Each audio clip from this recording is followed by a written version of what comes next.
Hi everybody, this is Laura, City Scrapper. Thank you so much for joining me on my channel. Today I have my first layout that I made using the May My Creative Scrapbook limited edition kit. This month we got a really pretty Prima collection called Spring Abstract. It has a beautiful combination of colors and some really pretty holographic foiling. I selected 3 different branch dies that I had in my stash, and I used them to cut out a number of branches from the pattern papers in the collection. I used Distress Oxide to add a little bit more color to the surfaces of the branches and then also to the edges as well. For the yellow branches, I used fossilized amber. For the pink ones, I used Victorian velvet. I used speckled egg for the blue branches and shaded violet for those lavender colored branches. I think that adding another layer of color will really help them stand out on the layout that I'm creating. I didn't put the color on in a flat way. I still wanted there to be variation, so I concentrated the inking on the edges, but then I also ran the dauber along the surface a little bit as well, and that way there'd be a lot of color, but it wouldn't be flat. I never like when there's flat color on the pages. I always like there to be some lights and darks. I have to apologize. There is some footage missing from this video. I will explain exactly what's missing.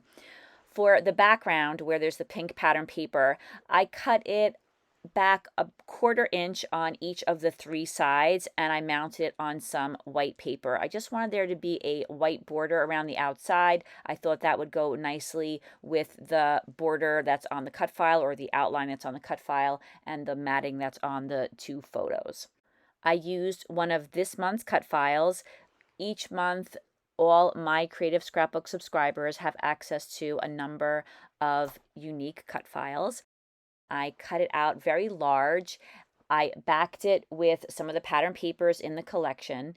And then whenever I decide I want to stitch on a cut file, I add another layer of paper behind the backed cut file so that when I punch holes for stitching, the stitching doesn't rip through the paper. It's a nice sturdy surface to put those stitches in.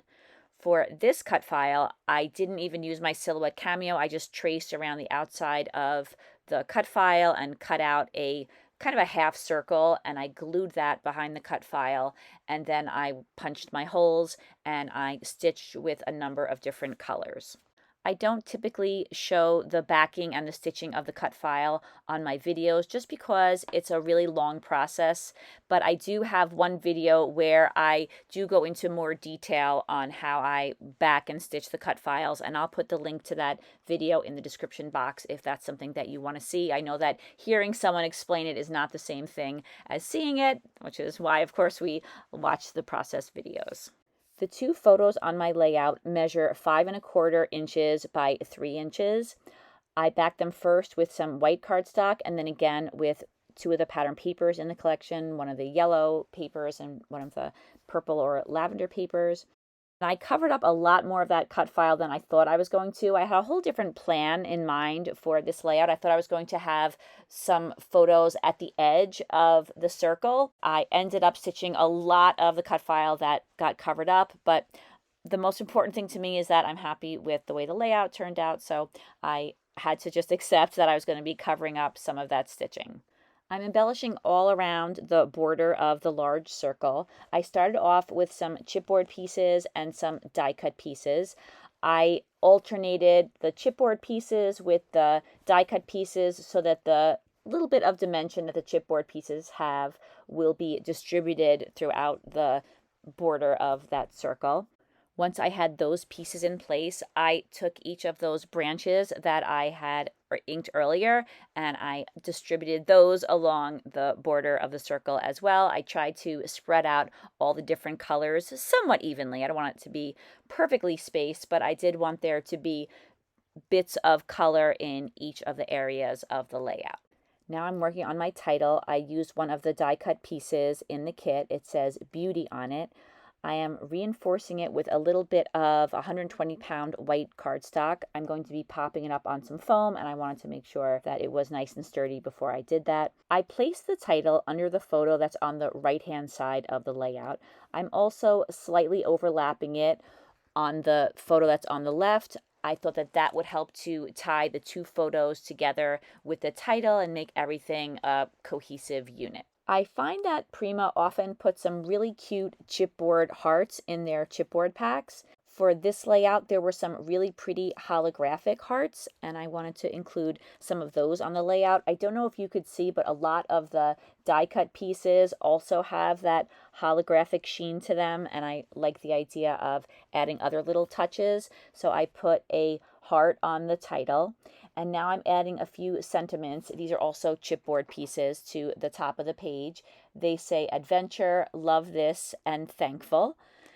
I also added a chipboard butterfly. I just added that one butterfly on the left-hand side of the layout. I felt the whole layout looked really symmetrical, and I wanted a little asymmetrical touch to the layout, and I thought that that butterfly looked really pretty among all of those branches and leaves. This bow is from the die cut pack, or actually one of the two die cut packs that we received in this month's kit. I wanted there to be a white border, but I wanted it to be a little bit thinner, so I used my detail scissors and trimmed it back a little bit. I also used my detail scissors to cut out the inside of the loops of the bows. I'll do that in just a minute. I felt that it would be better to be able to see through that area to what's behind it. There were a number of different places that I thought the bow would look nice. I finally decided to put it at the bottom of the title. To cut out the centers of the bow, I'm using Martha Stewart detail scissors. I'm not sure where I got these scissors. I picked them up somewhere along the way, but these scissors really made me realize how important it is to have a good quality pair of scissors, especially for fussy cutting. I'm certainly not saying that you have to buy this brand, but I do think that it's worthwhile to invest in some high quality scissors, especially if you do as much fussy cutting as I do. I added a couple of chipboard flowers between the two photos. I ended up removing them because I felt that they didn't really add enough to the layout, and I didn't want to take away from all of the flowers that are on the left-hand side of the layout, so I'll leave those there for a little while, but later on I'll remove them. I'm also adding some Prima jewels. These are from my stash. I started out adding two different colors. There were some lavender sparkly jewels, and then there were some pink. They're more faceted than the purple ones. After I placed them on the layout, I later decided that I wanted them all to be purple, so I take those pink ones off and I go back and I replace all of the pink jewels with purple jewels. I prefer the way it looks with all purple jewels. I think that when there's this much variation of color on a page, it's good to have some things that are the same color. Otherwise, I think it just gets a little too confusing for the eye. I'm sorry, please excuse my head being in so much of this part of the video. Well, I am absolutely obsessed with a set of dies that I bought recently. I bought them from England from a company called Sentimentally Yours. They were designed by Phill Martin, and they are hollyberry dies, and I absolutely, absolutely love them, cut out in white to add into floral clusters that I have on my layouts. I think I use them in all of my layouts this month. I'm just in love with them. So I cut out a whole bunch of them in white cardstock, and I'm placing a couple of them along that half circle, just kind of tucking them behind some of those leaves. I think that it just helps to bring a little bit of white into the area that has so much color. It's a little hard for me to pinpoint exactly what it is about these die cuts that I love so much. I think that I like adding white back into the area of color. I also think that they're very delicate, and I think it's a good idea to have some delicate items mixed together with some larger scale items. I like cutting these die cuts into smaller bits. I think it makes them look different, and then along with angling them in different directions and tucking them behind some other things, it makes each of them look a little bit different and not like the same die cut just repeated all along the edge of the circle. The photos that I'm using are of both of my daughters. I took these on Easter Sunday. We were at my sister's house back in 2019, and my daughters are very good to me as far as letting me take pictures of them.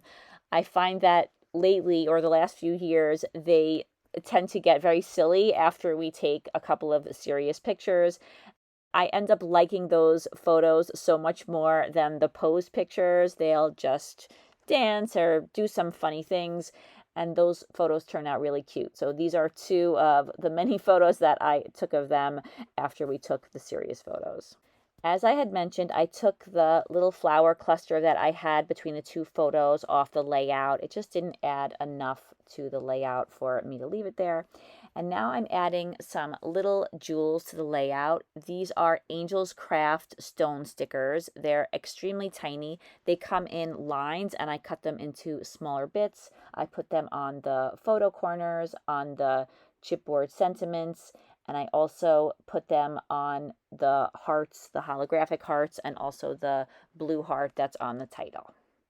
So I haven't glued any of those florals down to this point. So now I'm going back in with my gel glue and I'm trying to very carefully glue everything down without upsetting anything, because I'm happy with all of the placement and the angles that I have. So I'm trying to be very gentle and get everything glued down exactly where it is.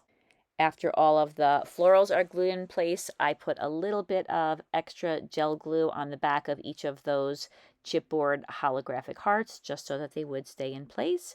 And this layout is complete, and here are some close-ups. As always, thank you so much for watching this video. I really hope that you enjoyed it. If you take a look in the description box, you'll find a link to the My Creative Scrapbook website where you could check out all of their beautiful kits and order a subscription if you would like. Thank you so much for sticking with me till the very end of this video. I hope you have a fantastic day, and I hope to see you again soon. Take care, everybody. Bye-bye.